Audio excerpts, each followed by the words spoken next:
Now, Thando shares that it isn't solely his rugby journey that makes Being a Black Springbok a remarkable sports biography. It's learning how he has negotiated life's perils and pitfalls which threatened to derail both his sporting ambitions and the cause of his life, as he had to deal with a sense of abandonment and a missing protective figure and find along the way people to lean on.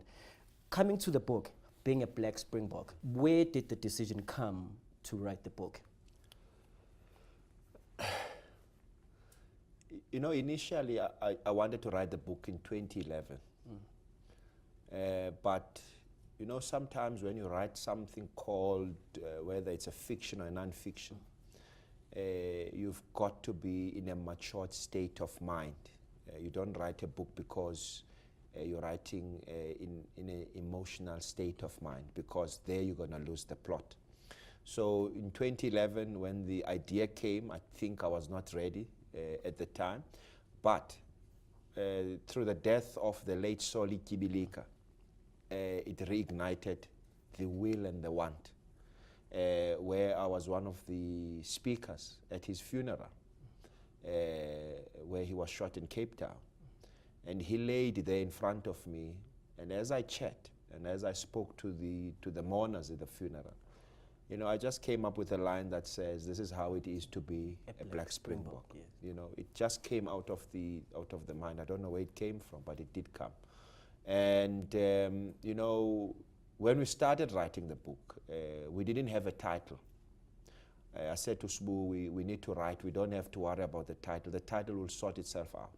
So at the conclusion of writing, when we were pressed for time to come up with a headliner for the book, you know, I went back because, you know, for me, it spoke a lot. It spoke a lot to the people, to the family, and we just changed it. And I, you know, as I said to Sbu, let's call the book "Being a Black Springbok," coming from obviously that piece that I had, you know, that peace sharing moment, you know, a very sad one. It's all his funeral.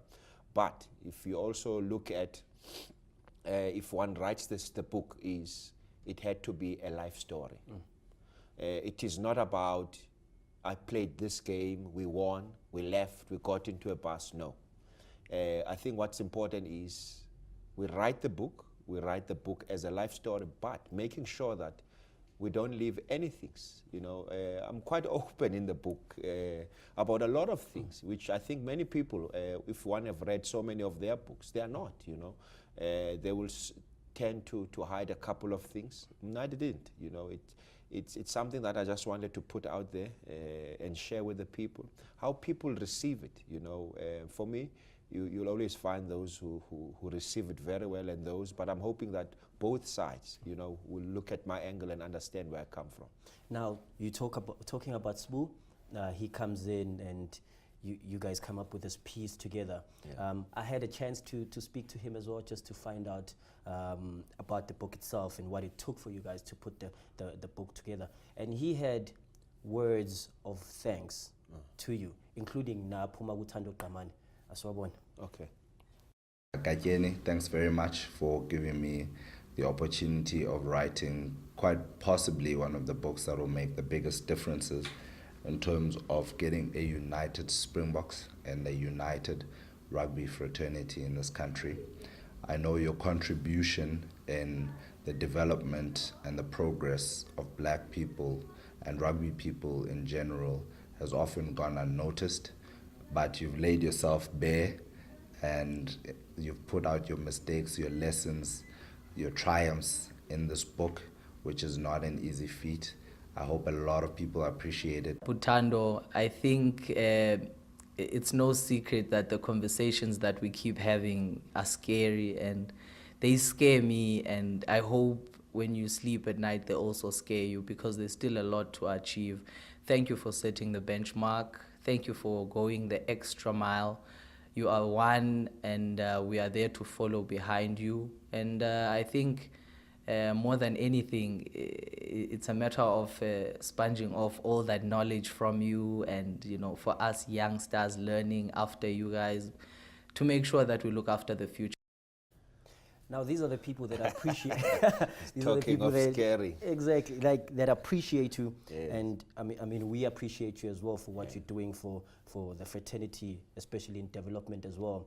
And now celebrating you writing this autobiography is, what do you want to finally achieve with this book? It's an interesting question, you know. I want so many things, you know, but one understands that you can only get so much from a people or a person. Mine is just to hope that it inspires whoever reads the book, in whatever form. It could be if one is a singer, wants to become a successful singer, soccer player, a cricketer, or a drama, you know, being in acting like you want to be a John Carney of this world. If one looks at those great actors, you know, that I looked upon in theater at the time.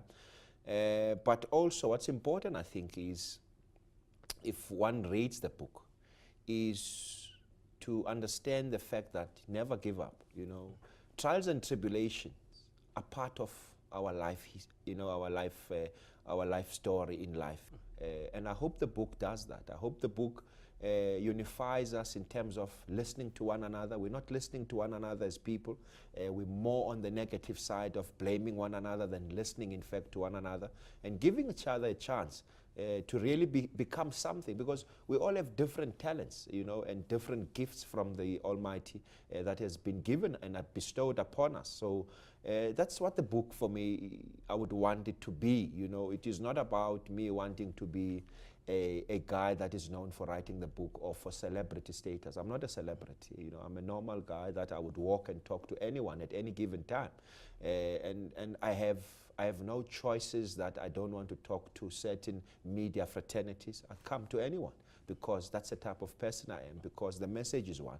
Let's unify, but most important, let's be inspired, and I hope the book does that. Thando, thank you so very much for the opportunity to have you with us, La Dlala Mzansi, and sharing your life story with us as well. Hopefully, young black kid like Lokshini of Soweto will be motivated by this, and hopefully the parents are going to go out and buy these books for their kids. You know, Soweto is it produced the first African black springbok, Owen Gomani, comes from here. You know, people say that the Eastern Cape is a cradle of black rugby, and I say, you know, abantu balapha Soweto are quite fortunate that they beat us to giving, you know, a black springbok to come from, you know, their own background. So for me, once again, as I said earlier on, honored and a privilege to come to your show. Thank you very much. Unfortunately, we have come to the end of the show. Remember, you can get yourself a copy of the book at your local exclusive bookstores. We are also giving away a signed copy of the book to a lucky viewer who can tell us which year did Thando Manana make his Springbok debut. Which year did Thando Manana make his Springbok debut? The question will be posted on our social media platforms, and using the hashtag Dlala Mzansi Trivia, you can post all your answers. I'll also take the time to thank my guest, Thando Manana, for making the time to join us on the show today. From mina, Vuyo Macoba, ngithi Mzansi, wozani nizodlala nathi.